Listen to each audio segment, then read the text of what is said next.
मुफस्सिर कुरान हज़रत अब्दुल्ला बिन अब्बास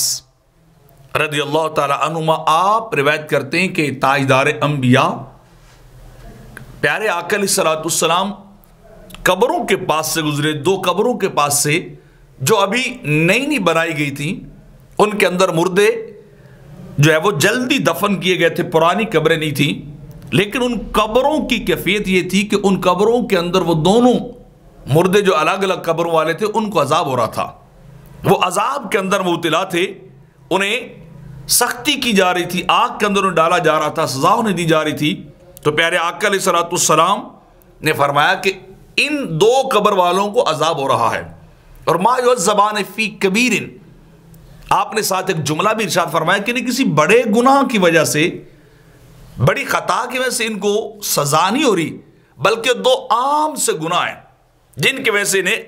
अजाब हो रहा है। तो सहाबा किराम ने पूछा, हुजूर बताइए वो कौन से बिल्कुल छोटे छोटे हकीर अमल हैं, बड़े अमल नहीं हैं, जिनकी वजह से इन दोनों को अजाब हो रहा है। तो मेरे आका अलैहिस्सलाम ने फरमाया, एक तो अपने पेशाब के छींटों से बचता नहीं था, तहारत का ख्याल नहीं करता था, पेशाब को खुश्क नहीं करता था, धोता नहीं था, एक तो पेशाब के छींटों की वजह से, और दूसरा जो है वो चुगली खाता था, इधर की बात उधर पहुंचा दी, इधर की बात उधर पहुंचा दी, आपस में लोगों को लड़ाता रहता था। तो इन दो हकीर से अमल, यानी पेशाब के छींटों से ना बचना और दूसरा चुगली खाना, इधर की बात उधर पहुंचाना, इनकी वजह से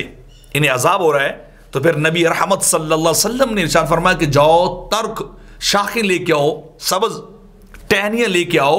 वो लेके आए सहाबा, तो सरकार ने वो दो अलग अलग शाखें टहनियां उनकी कब्रों पर रखी। तो सहाबा किराम ने पूछा कि अल्लाह के नबी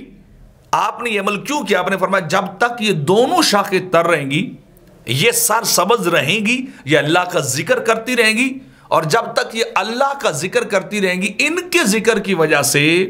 साहिबान कब्र को जिनको अजाब हो रहा है, अल्लाह अजाब से निजात देगा, इनके जिक्र की वजह से अल्लाह इन्हें अजाब से महफूज रखेगा। तो अगर एक खजूर के जिक्र की वजह से अजाब टाल दिया जाता है, तो अगर कोई बंदा मोमिन वहां बैठ के कुरान पढ़े, वहां बैठ के तिलावत करे, जिक्र फिक्र इस्तिगफार करे, तो फिर क्यों नहीं कब्र वालों को अजाब के अंदर तखफीफ की जाएगी, या उनके अजाब को क्यों नहीं टाल दिया जाएगा।